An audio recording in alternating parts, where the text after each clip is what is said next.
बिहार में अब कुछ ही दिनों में विधानसभा के चुनाव होने वाले हैं।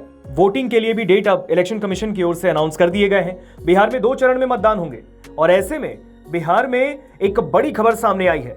बिहार विधानसभा चुनाव के मद्देनजर अब एनडीए यानी कि राष्ट्रीय जनतांत्रिक गठबंधन ने सीट बंटवारे पर डील फाइनल कर ली है।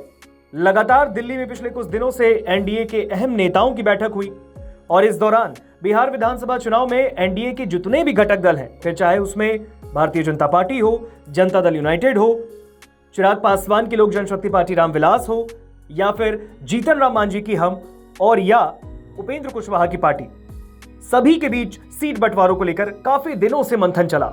आखिर किस पार्टी को कितनी सीट दी जाए, शीर्ष नेतृत्व एनडीए का इसी को लेकर बातें कर रहा था। लेकिन अब एनडीए ने कितनी सीटों पर किस पार्टी को कितनी सीटें दी है, इस पर फाइनल मुहर लगा दी है। यानी एनडीए के अंदर अब बीजेपी, जेडीयू, चिराग पासवान की पार्टी, उपेंद्र कुशवाहा की पार्टी और जीतन राम मांझी की पार्टी कितने सीटों पर चुनाव लड़ेगी, इसको लेकर बात पक्की कर दी गई है। आपको बता दें, देश की राजनीति का अहम गढ़ माने जाने वाले बिहार में अब से कुछ ही दिनों में विधानसभा के चुनाव हैं और इस बीच अब लंबे इंतजार के बाद विधानसभा चुनाव के लिए एनडीए में सीट बंटवारे का ऐलान हो गया।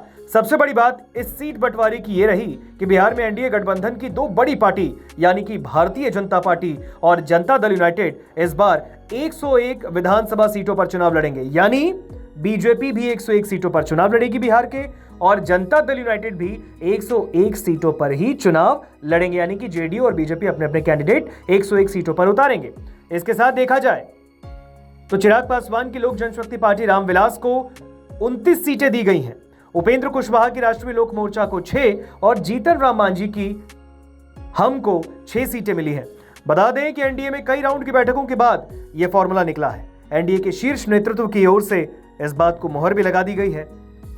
साथ ही आपको यह भी बता दें कि एनडीए में सीट शेयरिंग फॉर्मूला की घोषणा साझा प्रेस कॉन्फ्रेंस में नहीं हुई, बल्कि गठबंधन के नेताओं ने सोशल मीडिया पर पोस्ट के जरिए जानकारी दी।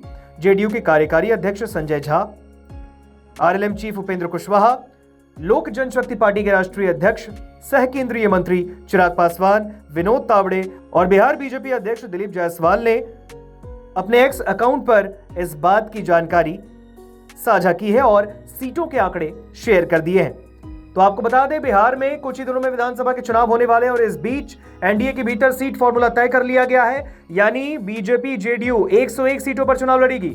गौरतलब है कि बिहार में विधानसभा की 243 सीटें हैं और 243 सीटों के लिए एनडीए के शीर्ष नेतृत्व में काफी बीते दिनों बैठकों का दौर भी जारी रहा। इस बीच संशय इस बात पर बन रहा था कि आखिर किस पार्टी को कितनी सीटें दी जाएं। जाहिर सी बात है कि एनडीए में बीजेपी, जेडीयू एक बड़ी पार्टी है, एक बड़ा राजनीतिक दल है और अब बीजेपी, जेडीयू 101 सीटों पर चुनाव लड़ेंगे तो चिराग पासवान को 29 सीटें दी गई, यानी कि चिराग अपने पार्टी से 29 कैंडिडेट मैदान में उतारेंगे। इसके साथ जीतन राम मांझी और उपेंद्र कुशवाहा को 6-6 सीटें दी गई हैं। तो ये चार्ट आपके स्क्रीन पर है जो एनडीए की ओर से जारी की गई है कि आखिर विधानसभा चुनाव में 243 में से एनडीए कितनी सीटों पर अपने घटक दलों के अंदर कितने सीटों पर चुनाव लड़वाएगी। अगर आप ये वीडियो YouTube पर देख रहे हैं तो हमारे चैनल को सब्सक्राइब करें और बेल आइकन को दबाना ना भूलें। अगर आप Facebook पर ये वीडियो देख रहे हैं तो हमारे पेज को लाइक करें।